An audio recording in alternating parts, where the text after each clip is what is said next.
President Trump walks away from the North Korea summit in Vietnam. The anti-Trump crowd assails him, but walking away actually was among the best possible outcomes. We will discuss why. Then Nancy Pelosi hints at impeachment, Julian Castro calls for reparations, and the Democrat First Lady of Virginia passes out cotton to black students at the governor's mansion. I'm Michael Knowles, and this is The Michael Knowles Show.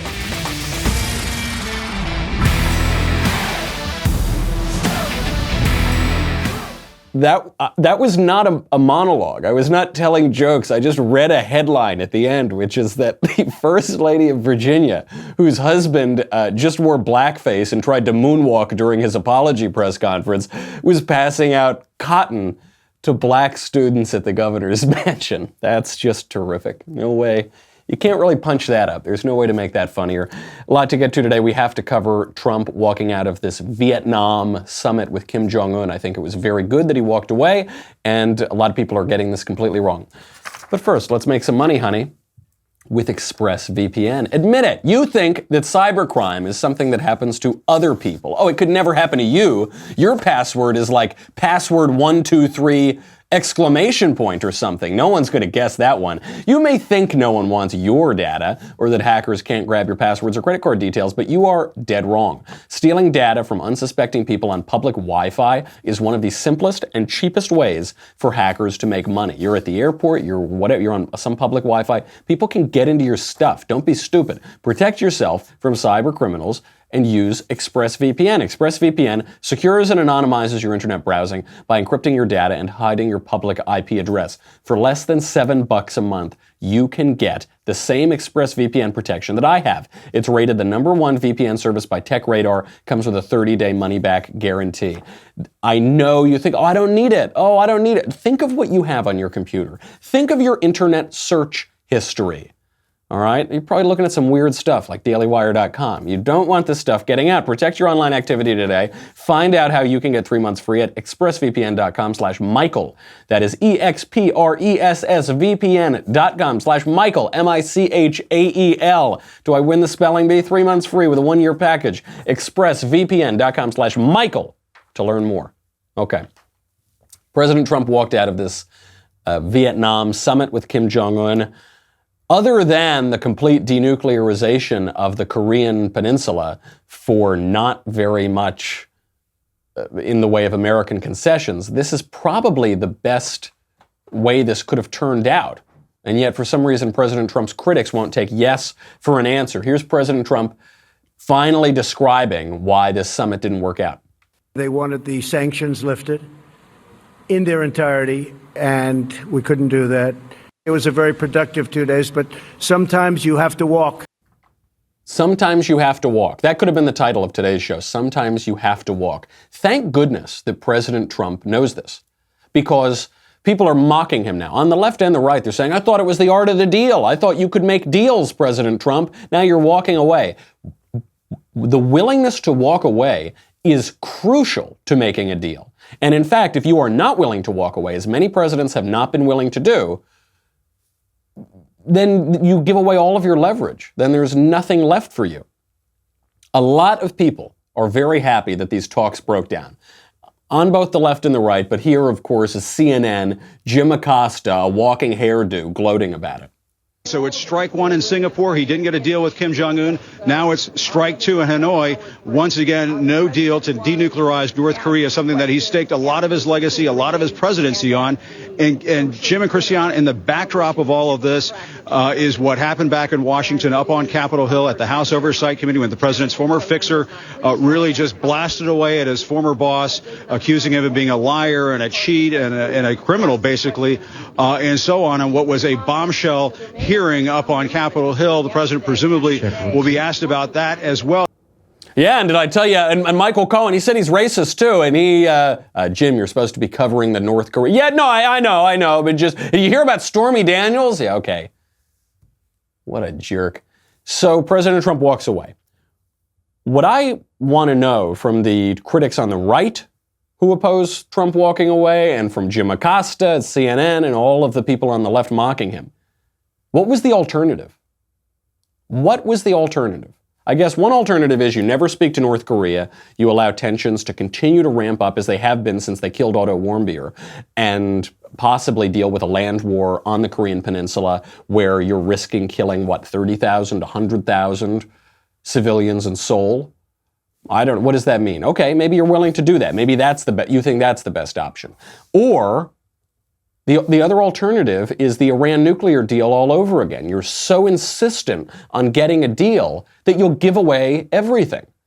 Say, well, we're already here. We're at the summit. I can't possibly walk away. Jim Acosta will make fun of me. So, okay, here, we'll take away all the sanctions, North Korea. We'll completely open you up to the international community, completely open you up to international trade, and you only have to get rid of, one nuclear site. Okay, and that's a deal. That's what Barack Obama would have done. That's the Iran nuclear deal.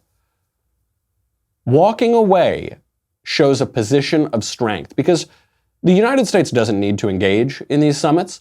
We don't need to give away anything. We don't need to lift sanctions on North Korea. It's not as though the sanctions are weakening internationally.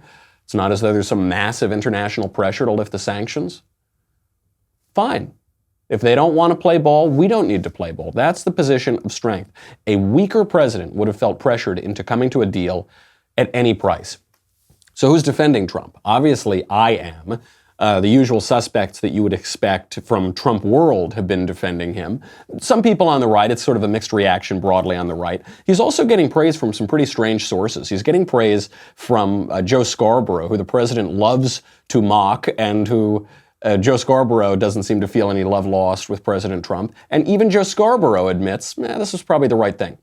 I would just say, at least for me personally, that seems like the best of all circumstances, where the president continues to communicate with a country that we were close to war with a year ago, that most foreign policy experts gave us a 50-50 chance of having a land war in the Korean Peninsula a year ago. And talked but didn't give away anything, which was the great fear, especially after the Cohen testimony yesterday, which we're going to get to in one moment. That's right. The issue here is sometimes you've got to walk away. And Joe Scarborough, like a broken clock twice a day, sort of gets it right. His guest right afterward says, yep, sometimes you've got to walk away. Even beyond the mainstream media, you've got Susan Rice, who is a left-wing foreign policy expert, served for Barack Obama. She was his flack. She was the sacrificial lamb who was sent out after Benghazi to lie for the administration. It really tarred her career. But even Susan Rice, who loves every opportunity to criticize Trump, looks at the situation and says, yeah, this was the right thing to do.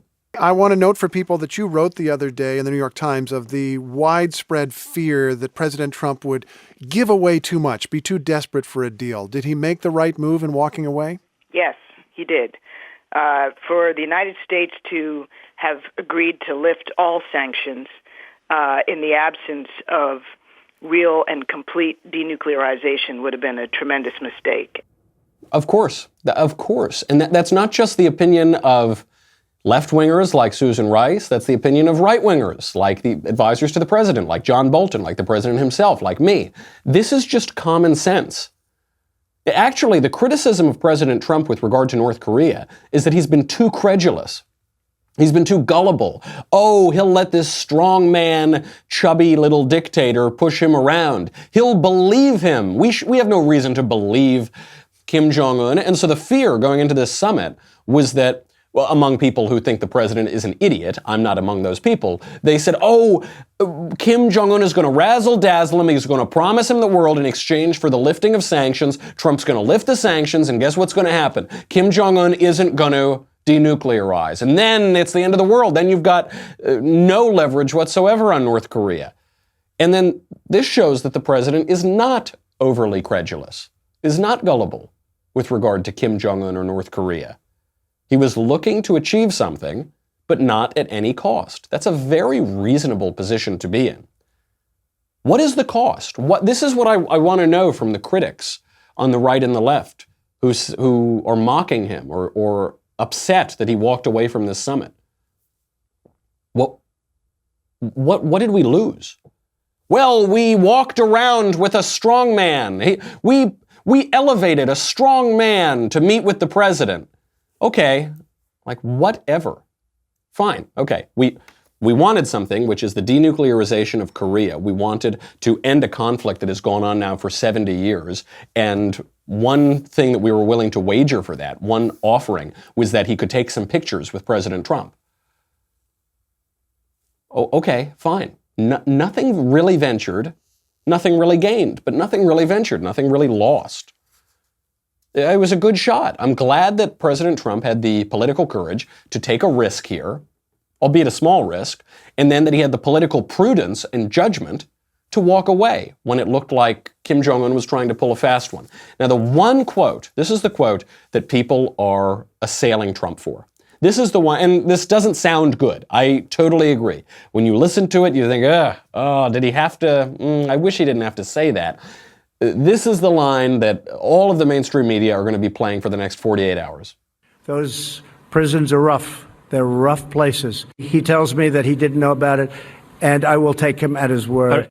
Talking about the killing of Otto Warmbier, that American student who was killed by North Korea, came back and he was brain dead. He died shortly thereafter. Says, well, he's asked, did Kim Jong-un know about this? Did Kim Jong-un do this? And he says, look, those prisons are terrible. Kim Jong-un says he didn't know about it, so I guess I'll take him at his word. Yeah, I get it. I get it. What you want him to do is go out there and say, this jerk, he killed an American student. And then like John Wayne, Trump is going to pull a gun out of his jacket and shoot Kim Jong-un on the site. That would feel really good. But that is not reality. That is not what's going to happen. But by the way, for what Trump said here, factually, it's probably true. I don't think that Kim Jong-un ordered the killing of Otto Warmbier because he had nothing to gain and a lot to lose from it. I think probably what happened is they took in Otto Warmbier, they tortured him endlessly, and they tortured him a little too much and something went wrong, and then the kid went brain dead. We still don't know exactly why or how he went brain dead, why or how his torture and his incarceration killed him. And then I think the North Korean regime was terrified. I mean, I think they really wanted to rough him up and use him as leverage. A guy who's dead or dying is not much leverage.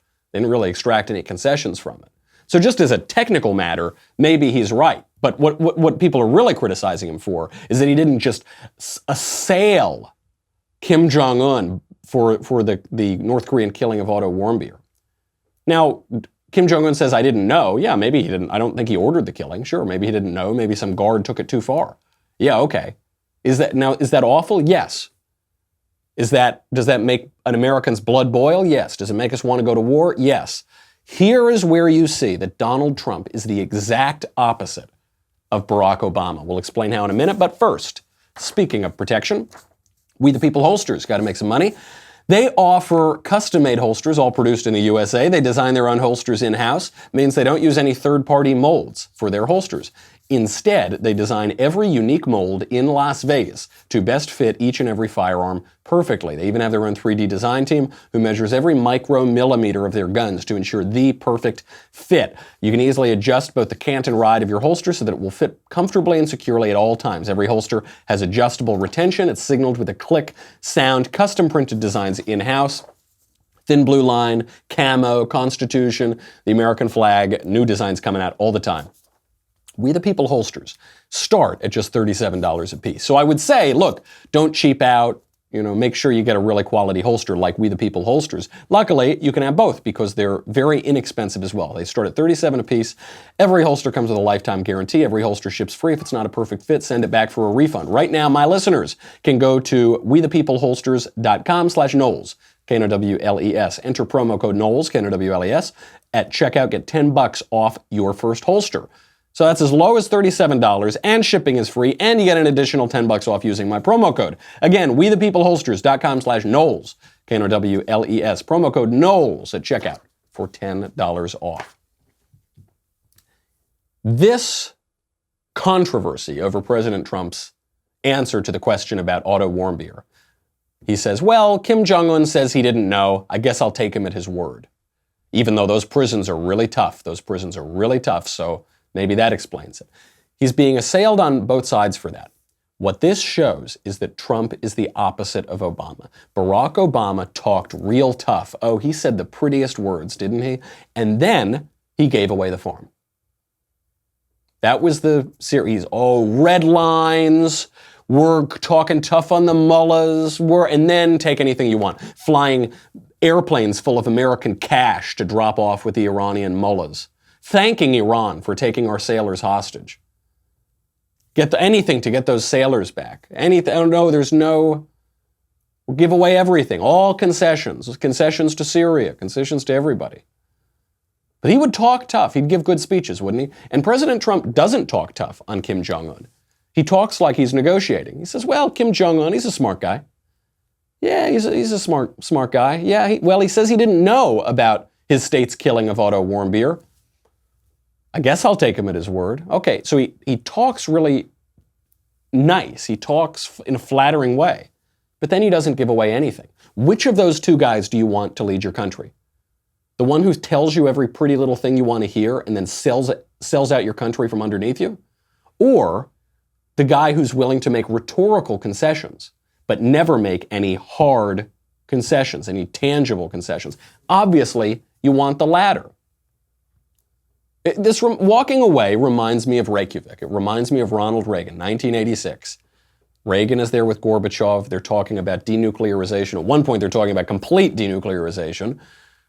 And these talks are going exceedingly well between the U.S. and the Soviet Union. And then, at the very end, Gorbachev says, okay, and you've got to get rid of the Strategic Defense Initiative. This was the initiative that was criticized by Reagan's detractors as Star Wars. You're going to be able to shoot missiles out of the sky, all the, this brand new radical technology. Technology that at the time we didn't even have. And Reagan said, how dare you? How could you do this? And he walked right out, furious, walked right out of the summit. Listen to how Trump's detractors are talking about this summit and wonder, how would they have talked about Reykjavik? Say, oh, well, they should have known ahead of time what the terms were. What a complete failure of Trump's negotiating. What a complete failure of planning. What a complete failure of our credulity with regard to North Korea. Oh, how embarrassing.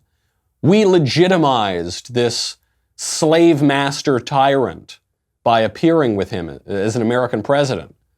Oh, what a total catastrophe. What dunces in the White House. That's what they're saying about President Trump's summit with Kim Jong-un. Which of those lines could you not apply to Reagan at Reykjavik? You could apply all of the same lines. And what happened as a result of Reykjavik? 1 year later, we got a nuclear treaty with the Soviet Union. The Reykjavik was 86, we got a treaty in 87. Am I saying that's what's going to happen in North Korea? No. No, I'm hopeful, but I'm not optimistic.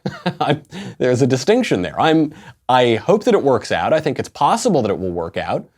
But Kim Jong-un is no Mikhail Gorbachev. Donald Trump is no Ronald Reagan. These are different times, different circumstances, different relationship. But the summit itself, the principle itself of walking out of a summit without a deal, that's exactly the same, 1986, 2019.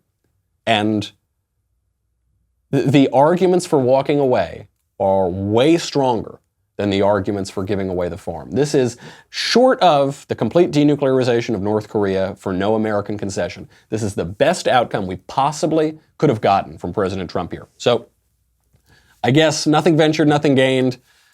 Good job, President Trump, in not selling out the country. Your predecessors might have done that. Wish we could have gotten a deal. This is my feeling. This is my feeling on all of the news this week. Michael Cohen, bombshell, bombshell, The North Korean summit walks away, pretty good, okay, fine, whatever. Now, on the other side of the aisle, Nancy Pelosi is outlining her priorities. This actually has not really been covered by any major news outlets, or it's been very undercovered. Nancy Pelosi, speaking at Howard University, outlines the Democrats' plan for the new Congress, now that they have control of the House of Representatives. And it really reveals that Nancy Pelosi is a very masterful political manipulator. And she lists her top 9, and then she says, number 10, ooh, that's going to be a little surprise. Ooh, you're going to have to be ready for that. Here she is. So I'm just going to have this one card that says we have 1 through 10 for the people. One is the clean up government. 2 is the infrastructure bill. 3 is prescription drugs, to lower the cost of prescription. 4 is the Voting Rights Act. 5 is the Equality Act, which is to end discrimination against the LGBTQ community. 6 is the DREAM Act to protect our dreamers. 7 is Paycheck Theirs, equal pay for equal work, building on President Obama. 8 is today, H.R. 8, House Resolution 8, bipartisan background checks. 9 will be a climate bill. And then we have 10 reserved for something special that will. You have to be ready. You have to be. 10 reserved for something special. You have to be ready. Okay, people are wondering, what could she be talking about? Because if you listen to the first 9, she basically covers all the bases, all the leftist bases. The one policy that she's missing within there is Medicare for all, this socialist, totally socialist medicine. But I don't think that's missing. I don't think that's what she's referring to, because she does talk about lowering prescription drug prices. So if she were going to push for Medicare for all, socialist medicine, she would just include it in there. It would be redundant for her to have both of those. The other thing that you notice about those first 9 is they're actually all plausible. What Nancy Pelosi is signaling is she doesn't just want to obstruct. She doesn't just want to slow down Trump's agenda. She doesn't just want to pass or hold a lot of meaningless votes that will certainly get stopped in the Senate, certainly get vetoed. It seems that she's trying to work with the president. Maybe she's learned something from the last couple years. She wants an infrastructure bill. Trump could get behind that. She wants a clean-up government bill. Yeah, Trump could probably get behind that. She wants an LGBTQ Equality Act. You think that's a little further left. Don't forget, President Trump touted himself as the most pro-LGBT Republican presidential nominee in history. You've got equal pay for equal work. This kind of, it sounds like it makes sense. It sounds like a feel-good bill, this pandering to women bill. It's based on the premise that women only get 75 cents for every dollar that a man makes. It's not true at all, but you could see some Senate Republicans maybe liking this. Maybe Susan Collins, these kind of lefty Republicans. Susan Collins likes it. Maybe Lisa Murkowski likes it. Maybe Ivanka Trump in the White House, who has made quite a point of talking about women's issues and really buying the left-wing premises on a lot of those issues. Maybe maybe that kind of works out. Lowering prescription drug prices. You could see President Trump getting behind that. Would play to his base. Okay, so it's all basically plausible. Medicare for all is not plausible. Socialist medicine, that is not a winner. President Trump ran in no small part on overturning Obamacare. That's not going to be it. What she's obviously implying is impeachment. That's the only thing she could be. She says, we're reserving number 10 for something special. Well, is all of that legislation that she just named not special? The climate bill, LGBT, women's bill, this bill, that bill. Yeah, what she's saying is we're reserving it for something that's more special. Ordinary legislation being passed by Congress, that's not special. That's just what Congress does. Impeachment is special. Only Congress can do that. It's a rare occurrence that happens. That's something special. And then she says, we've just got to be ready. Well, you don't have to be ready for all those other bills? No, because all of that legislation, they can go in. That's their agenda for the new Congress. Impeachment will hinge on the Mueller report. Impeachment will hinge on all of the testimony that they're going to call Michael Cohen, they're going to call Eric Trump, they're going to call Don Jr., they're going to call all these people to testify. It's going to hinge on the endless investigations that Adam Schiff is launching. That's why you've got to be ready. And why doesn't she name it? She doesn't name it because right now, impeachment is a loser issue. The majority of Americans, by a significant margin, do not want President Trump impeached. Nancy Pelosi has previously suggested that she wouldn't impeach Trump. She learned the lesson of Bill Clinton. She saw what happened when you overreach, when you try to impeach a president who's basically popular, whose policies are basically popular. Doesn't look good, doesn't benefit in the 90s, didn't benefit the Republicans in the House, and she's worried it won't benefit the Democrats in the House now in 2019. So why does she bring it up at all? Well, because her agenda is plausible. And she's signaling to Donald Trump, I am going to not play as an obstructionist. I'm going to play as someone trying to work with you.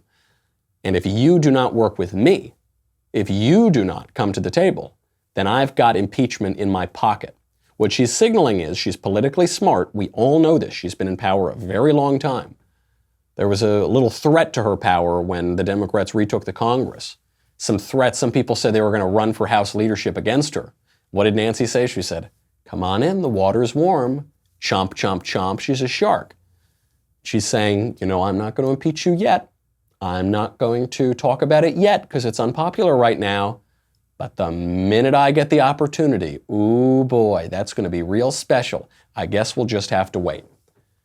Democratic presidential candidates have other policy priorities, including reparations for slavery. We'll get to that in 1 second. Then, of course, we have the mailbag coming up. But first, I've got to say goodbye to Facebook and YouTube. If you're on Facebook and YouTube, go to dailywire.com. It is $10 a month, $100 for an annual membership. You get me, you get the Andrew Klavan Show, you get the Ben Shapiro Show, you get the Matt Walsh Show, you get to ask questions in the mailbag coming up. You get to ask questions backstage. We're doing a lot of those these days. You get Another Kingdom. You get this. You get you get the profound sadness of Nancy Pelosi that she cannot yet impeach the president. And it tastes very good. It's a little, it's more of a vintage, we'll put it that way. It's been around Congress a very long time. But you've got those leftist tears right now. Make sure you get the tumbler immediately, because as the Cohen testimony falls apart, as President Trump doesn't give away the farm to North Korea, you are going to need it lest you drown. Come back, and we'll be right back in just 1 minute.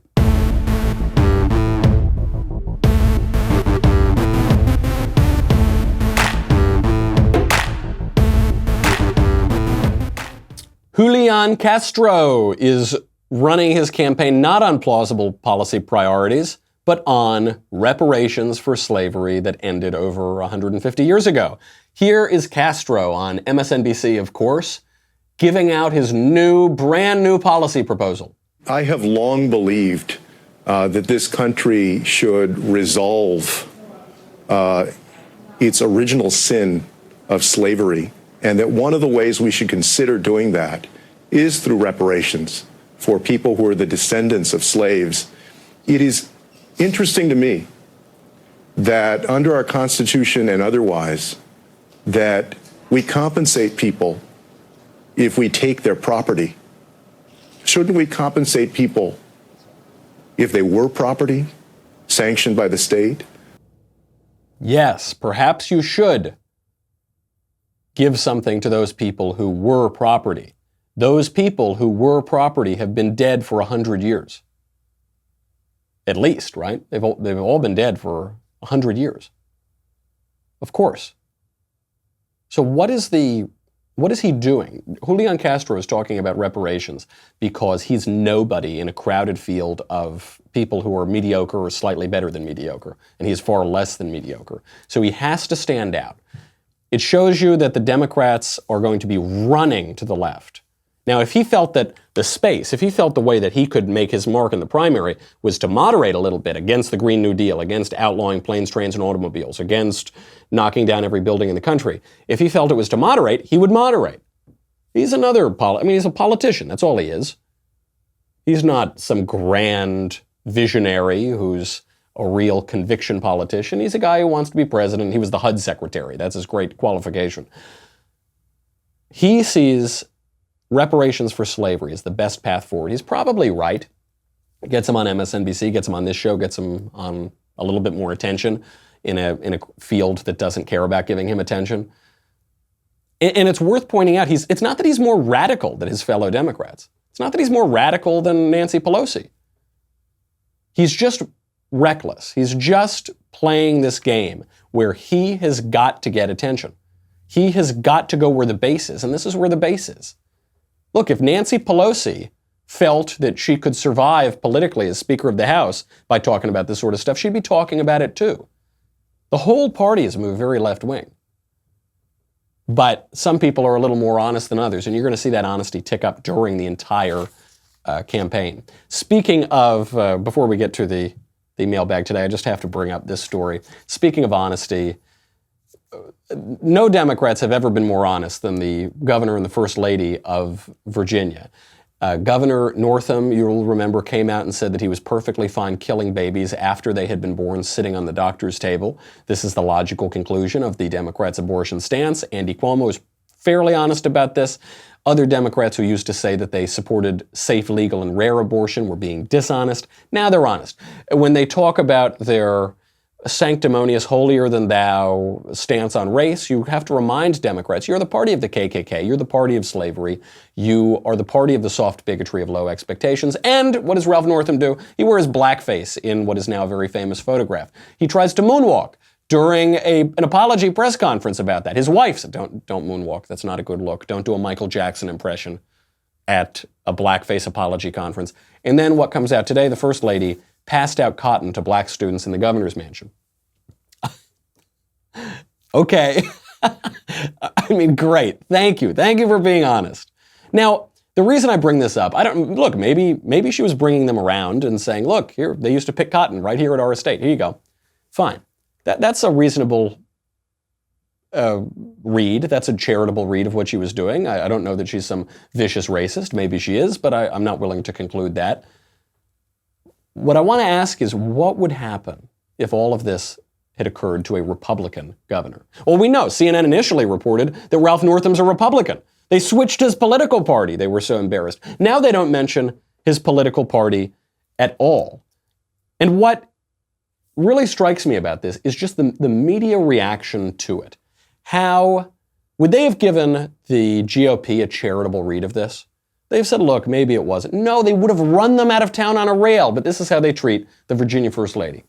You know, guys, when I saw this story, it made me kind of sad because I just think she's just giving a tour. She's just trying to put history in context. And it all depends on how she delivered it. I wasn't there. But if she said, can you imagine being this person? Or can you imagine a little black child, what this was like? I don't believe that that was her intention. I was there at the mansion and met them both. She was very lovely. She was even talking about the history of the house. Yeah, I almost called you last night when I saw this story, when I saw it, Nora, I do think it's important, and I applaud the First Lady for actually saying, look, this is where slaves worked here in the governor's mansion in the past. And put things in context. Yes, and actually picking cotton was extremely backbreaking work. Yes, and I think that's the point. Again, we weren't there, but I can't imagine that she would have been that insensitive to this young person who was there. It made me say, I think we are so quick to jump on things now. Everybody's super and hypersensitive when it comes to racial issues in particular. It does appear to have been well-intentioned. I think so, too. Yeah. Come on. Obviously, it was. No, I think it was even better intentioned than you do. No, I think it was better intentioned. No, of course. We're so quick to jump on people. Mark Meadows is a racist! We're just so quick to jump on, Donald Trump is Hitler! And we just need to stop being so quick to jump on people. Donald Trump is a white supremacist! And that's what they are. The point, there is a broader point to take away from this that all of us could learn, which is that it is a fact of human nature that we judge others by their actions and we judge ourselves by our intentions. We judge others. When we don't like them, we judge them by their worst possible read of what they did, and we always judge ourselves by the best possible read of what we wanted to do. Yeah, that's a great point to take away. But how oblivious not to apply it to themselves. They just yesterday were calling the whole House GOP racist because they read the testimony of a black Trump employee who said he's not racist. Rashida Tlaib, the Democrat congresswoman, said that Republicans were racist for using a black woman as a prop. And the Republicans said, you just called a black woman a prop. She's not a prop. She had testimony, relevant testimony. That double standard is amazing. If they could listen to their own point and actually take it, it would be a good point. But of course they can't. All right, let's get to the mailbag. Running late as usual, but I want to get through as many as we can. First question from Andrew. Hello, I was wondering how you feel about the belief that God views all sin equally. Thank you, Andrew. I don't agree with it because it isn't true. You can look at James 2:10. James 2:10 says, quote, for whoever keeps the whole law but fails in one point has become guilty of all of it. This is the line, usually by people who say, God views all sin equally. All sin is to say God views all sin equally is to say that all sin is equal. God doesn't view something incorrectly. God is the truth, and so if God views it some way, that is the way that it is. So the question is all sin equal? Is stealing a pack of gum from the store the same thing as killing a pregnant woman and beheading her and doing all sorts of horrific things? Are those exactly equal sins? The answer, of course, is no. We know this intuitively, we know this philosophically, and we know this from Scripture. In 1 John 5:17, it says, quote, "All wrongdoing is sin, but there is sin which is not mortal." So it's just right there in Scripture that says, yes, all wrongdoing is sin, but not all sins are created equal. Not all sins are equal. Some sin is mortal and some sin is venial. This is a distinction that has been held most notably by the Catholic Church, but I suppose other denominations as well. St. Paul tells Christians in Rome to keep the faith, quote, "Otherwise you too will be cut off." And then we know that we all stumble in many ways, also from Scripture. How do we make sense of all of it? We all stumble in many ways. You should keep the faith, otherwise you too will be cut off. So there were some ways in which we stumble that will cut us off, and some ways that won't. All wrongdoing is sin, but there is a sin which is not mortal. So how is it then also the case that whoever keeps the whole law but fails in one point has become guilty of all of it? Because you have violated the law. Think of the law as a leftist tears tumbler. Now, this is not a perfect analogy because the leftist tears tumbler is indestructible, so you can't possibly break it. But let's say in some crazy world, I were drinking out of my tumbler, and I broke off just the little cap of the tumbler. Just came off, just this little slider right here. Okay. I broke the tumbler. Even though I only broke that little bit, I broke the tumbler. The tumbler is the law. If you break a little piece of the law, you have broken the law. Certainly that's true. This does not mean that all sin is equal. This is why the New Testament goes to great lengths in many places to explain why not all sin is equal in explicit terms. This is why Christ in the Gospels describes different gradations of punishment in Luke and Matthew.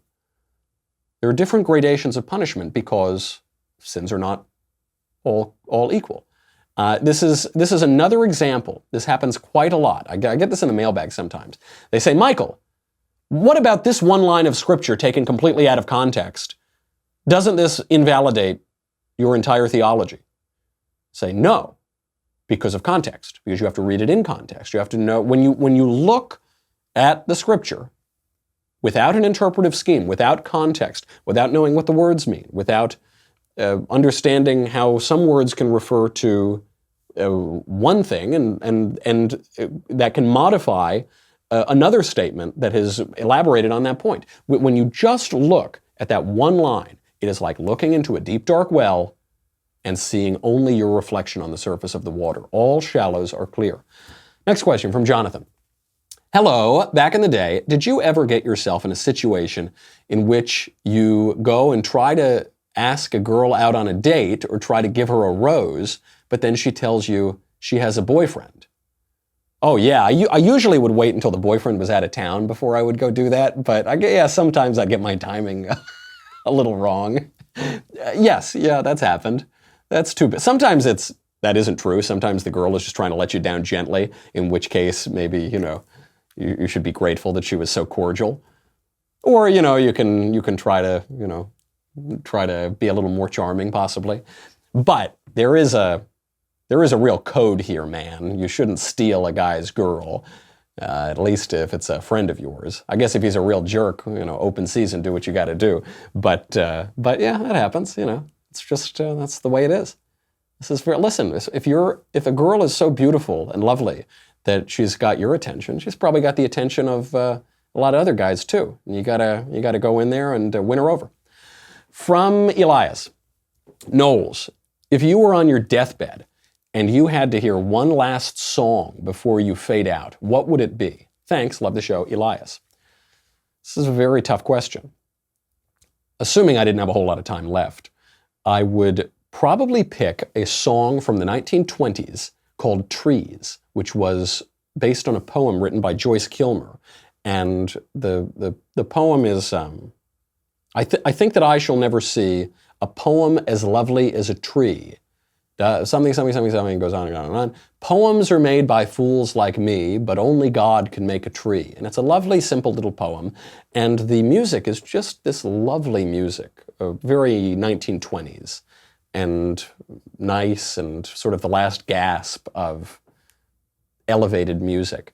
I'd probably do that one. Or there's another song that I love by the Mills Brothers called Smoke Rings. Where do they go, these smoke rings I blow each night? Where do they go, these circles of blue and white? And it's a song about watching these gasps, watching your breath, watching the smoke rings fade away into the sky of blue and wondering what that means, talking about the ephemeral nature of this world and wondering about the next. Probably those two.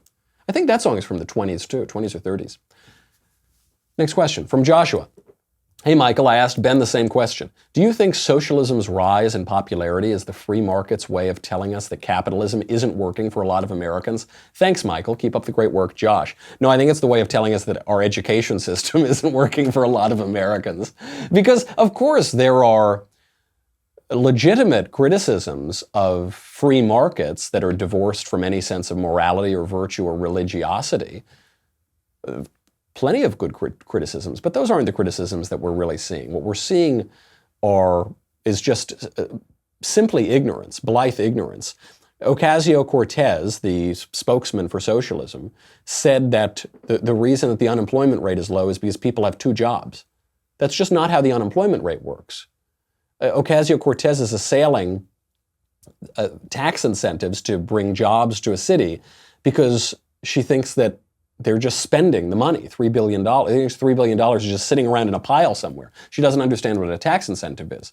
This is not a failure of markets. This is a failure of education. Now, I don't think that's the same reason why some people are questioning certain trade deals. That's very different. The move of especially millennials towards socialism, that is born out of ignorance, historical and economic ignorance.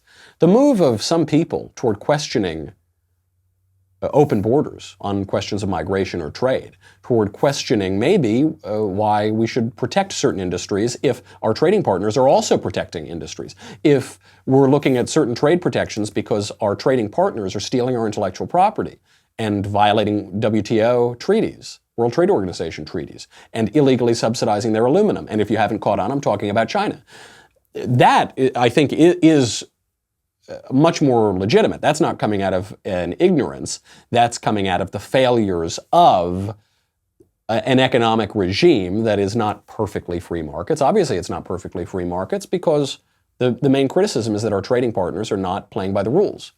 That's totally legitimate, but those are completely different questions. And coincidentally, or not coincidentally, you're seeing this ignorant run towards socialism on the left, and you're seeing a very wise and serious questioning of our trade policies on the right.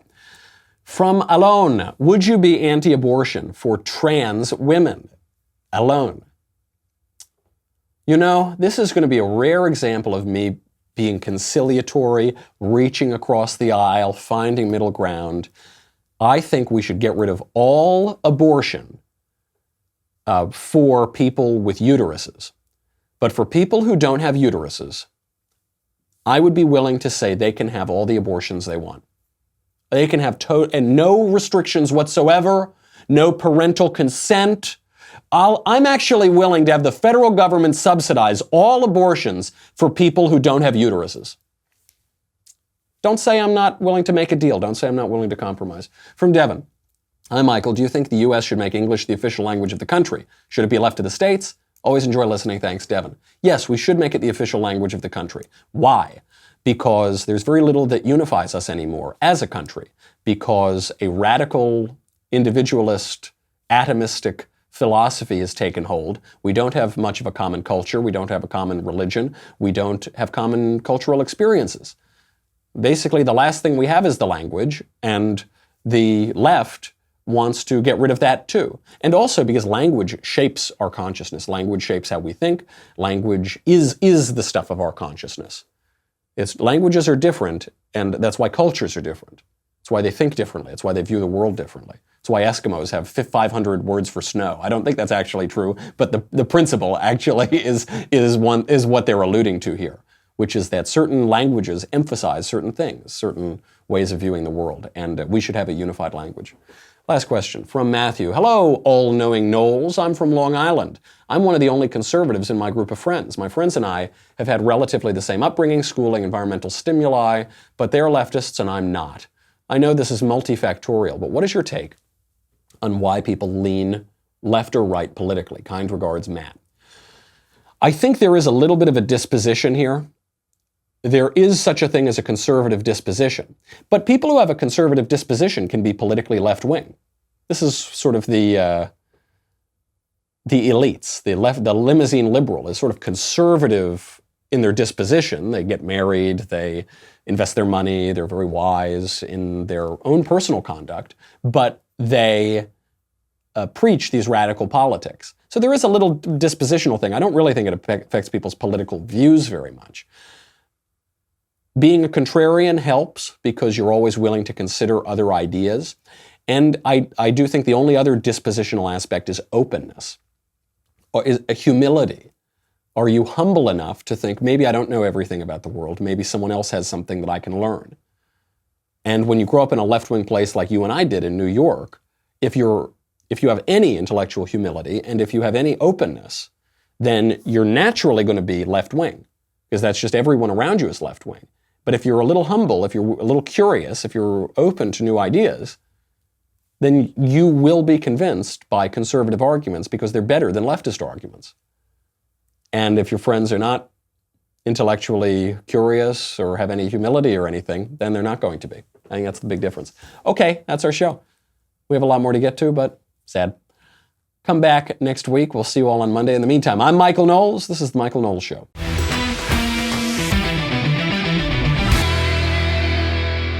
The Michael Knowles Show is produced by Robert Sterling. Executive producer, Jeremy Boring. Senior producer, Jonathan Hay. Our supervising producer is Mathis Glover. And our technical producer is Austin Stevens. Edited by Danny D'Amico. Audio is mixed by Dylan Case. Hair and makeup is by Jesua Olvera. Production assistant, Nick Sheehan. The Michael Knowles Show is a Daily Wire production. Copyright Daily Wire 2019.